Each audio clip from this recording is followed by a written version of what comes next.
I was born and raised on Venus, spending my youth in my home city. Hume City is one of the smaller floating cities, drifting over the clouds of the southern hemisphere. But before I was old enough to leave home, my family moved to the orbital colony of Cylinder, much larger than Hume City and filled with all manner of peoples. My father moved for work, my mother able to work anywhere.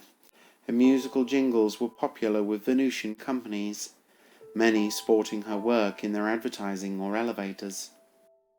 Spending my last 3 years of schooling on a new colony was tough. Hume City wasn't a member of the UNS, but our new home was. The education system was so different, it took me more than a year to catch up, making it difficult to build friendships. Ultimately, I left school with a reasonable education, but no friends, only acquaintances. As soon as I finished school, my father urged me to seek employment, even approaching his boss about a job for me, so I ended up working alongside him, maintaining and monitoring the AI programs that study the vast data collected about distant stars. Cylinder was equipped with a vast battery of telescopes aimed at stars within a few dozen light years, gathering data that was valuable to those who seek to leave this star behind. Data and entertainment being the cylinder's primary exports. 2 years into my employment, I was able to move out, getting a small apartment of my own. It wasn't much, just a single bedroom, with a small balcony garden, though I never had the time to care for any plants, so it remained largely unused. I was living there for a year when my mother and father separated, soon resulting in my mother moving back to Hume City. My father was devastated, forcing me to cover for him at work, though after a few months he left the job entirely, slowly disappearing into his own virtual world. I barely saw my father after that, even further out of reach. Though I had regular contact with my mother, she remarried 2 years later. A nice guy, though I found him dull, often bored to distraction, as he explained investments and finance. The next years drifted by, my mother birthing 2 children, my siblings and juniors by 2 decades. So I began to save money, hoping to move back to Hume myself, be closer to my family.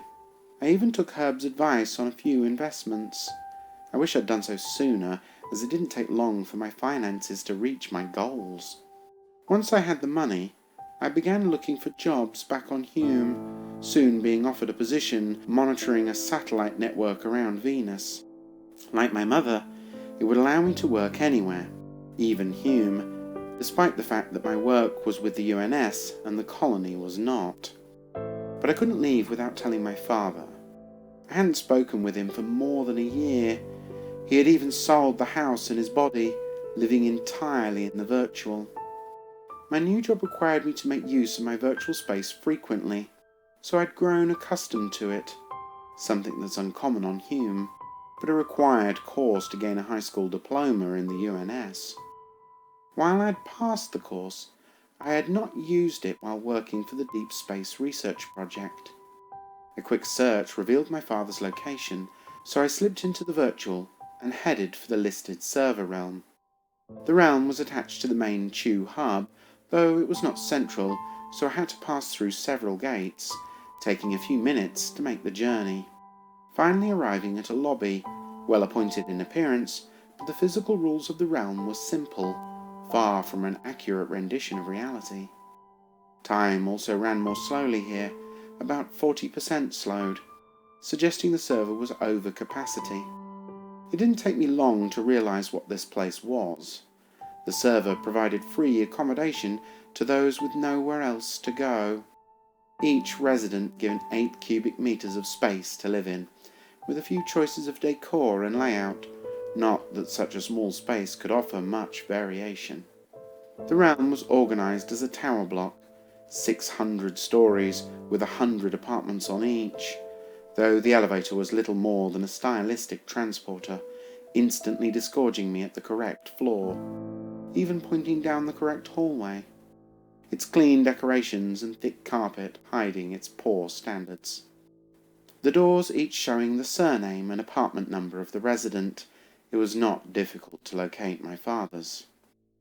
It took some knocking to receive an answer, my father eventually opening the door. It was just as clean and neat as the building, offering too little processing to show his clearly disordered state. He didn't even recognize me at first, mumbling about distant stars, though he soon realized who I was, inviting me into his tiny space. There was no kitchen or bathroom, the server offering too little realism to require either. The area was a single room, 2 meters on each side, a perfect cube. Its walls and floor were decorated much like the hall's, rich coloured wallpaper and a thick carpet, though the low resolution did neither justice. A single window looked out over a painting of countryside, some oil work from a millennia ago. A bed filled half the floor, with shelves on the opposite wall, though they did not display their contents unless accessed, so they appeared blank. Even the bed was perfectly tidy, despite my father and I sitting on it. Talking to him was not fruitful. Muttering and vague gestures were his limit of conversation, but I could not leave my father in this state, so I invited him to live in my server space. Humbler in appearance than the luxurious halls of this tower, but the server was running enough power to produce an accurate sense of realism. I had already organized a virtual house, a copy of my childhood home, 3 bedrooms, bathroom and a kitchen. The server was able to simulate the flavors and satiation of a meal with ease, so I was able to settle my father in and begin to help him. Organizing for regular visits from a cognitive therapist was my first step, soon informing me that my father's state had an answer. He had been using SIM, a virtual drug that I had only heard of in passing. Tailor-made hallucinatory drugs able to generate a perfectly designed hallucination of whatever you want. The drug is highly addictive, offering a sensation of perfect worlds, but it was illegal and hard to get, not to mention expensive. It was the reason my father had sold everything, but his money ran out months ago and he was still suffering. She told me that it may take years for him to recover.